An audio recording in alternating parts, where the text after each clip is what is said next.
आज का अपडेट घातक यूसीएवी प्रोग्राम को लेकर है।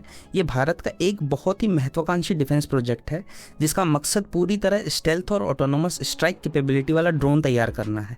इस प्रोजेक्ट को डीआरडीओ लीड कर रहा है और इसकी कुल अनुमानित लागत लगभग 39,000 करोड़ रुपए बताई जा रही है। यह प्रोजेक्ट भारत को उन चुनिंदा देशों की सूची में शामिल करने की दिशा में एक बड़ा कदम है जिनके पास advanced unmanned combat aerial vehicle technology मौजूद है। घातक यूसीएवी का डिजाइन फ्लाइंग विंग कॉन्सेप्ट पर आधारित है, जिसका मतलब है कि इसमें पारंपरिक एयरक्राफ्ट की तरह अलग से फ्यूजलेज और टेल नहीं होगा।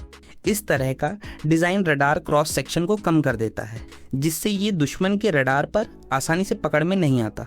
यही इसकी सबसे बड़ी ताकत है, क्योंकि मॉडर्न वॉरफेयर में स्टेल्थ कैपेबिलिटी बहुत अहम हो चुकी है।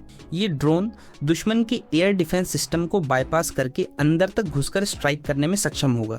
इस यूसीएवी में इंटरनल वेपन बे होगा, जिसमें प्रिसीजन गाइडेड म्यूनिशन जैसे स्मार्ट बम और मिसाइल रखे जाएंगे।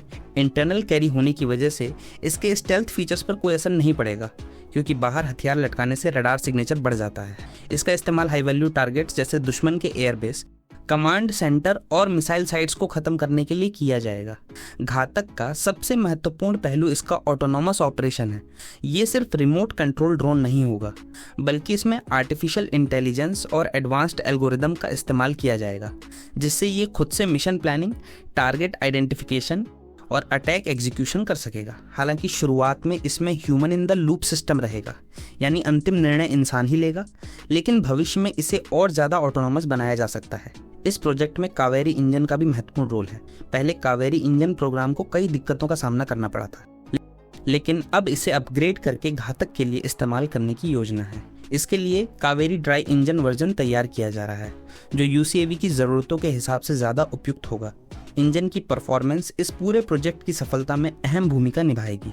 घातक प्रोग्राम को कई फेज में डेवलप किया जा रहा है। सबसे पहले स्टेल्थ टेक्नोलॉजी और फ्लाइंग विंग डिज़ाइन को टेस्ट करने के लिए छोटे स्केल के टेक्नोलॉजी डेमोन्स्ट्रेटर बनाए गए हैं।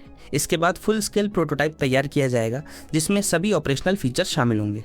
अभी तक जो प्रोग्रेस हुई है उसमें स्टेल्थ शेपिंग, कंपोजिट मटेरियल और कंट्रोल सिस्टम पर काफ़ी काम हो चुका है। ये प्रोजेक्ट सिर्फ एक ड्रोन बनाने तक सीमित नहीं है, बल्कि ये भारत के लिए एक पूरी टेक्नोलॉजिकल इकोसिस्टम तैयार करने की दिशा में भी काम कर रहा है। इसमें stealth material, AI based control system, advanced sensor और डेटा लिंक टेक्नोलॉजी जैसी कई चीज़ों का विकास हो रहा है। इससे भविष्य में और भी एडवांस्ड मिलिट्री प्लेटफॉर्म्स बनाने में मदद मिलेगी। घातक यूसीएवी का एक और महत्वपूर्ण रोल नेटवर्क सेंट्रिक वॉरफेयर में होगा। ये अन्य प्लेटफॉर्म्स जैसे फाइटर जेट्स, AWNC सिस्टम और ग्राउंड कंट्रोल स्टेशन के साथ मिलकर काम करेगा। इससे बैटलफील्ड की पूरी तस्वीर रियल टाइम में मिल सकेगी और ज़्यादा सटीक और प्रभावी स्ट्राइक की जा सकेगी। ये ड्रोन भविष्य में मैन्ड अनमैन्ड टीमिंग का भी हिस्सा बन सकता है, जहां फाइटर जेट्स और ड्रोन मिलकर मिशन को अंजाम देंगे। इस प्रोजेक्ट के सफल होने से भारत की स्ट्रैटेजिक कैपेबिलिटी में बड़ा इजाफा होगा। ये न सिर्फ दुश्मन के खिलाफ डीप स्ट्राइक ऑपरेशन को आसान बनाएगा, बल्कि पायलट्स के रिस्क को भी कम करेगा, क्योंकि खतरनाक मिशन में इंसानों की जगह ड्रोन भेजे जा सकेंगे। इसके अलावा यह भारत को डिफेंस एक्सपोर्ट के क्षेत्र में भी नई संभावनाएं देगा, क्योंकि भविष्य में ऐसे एडवांस्ड यूसीएवी की डिमांड बढ़ने वाली है। कुल मिलाकर घातक यूसीएवी प्रोग्राम भारत के डिफेंस सेक्टर में एक गेम चेंजर साबित हो सकता है। ये देश को टेक्नोलॉजी के मामले में आत्मनिर्भर बनाने के साथ साथ मॉडर्न वॉरफेयर की ज़रूरतों के हिसाब से तैयार भी करेगा।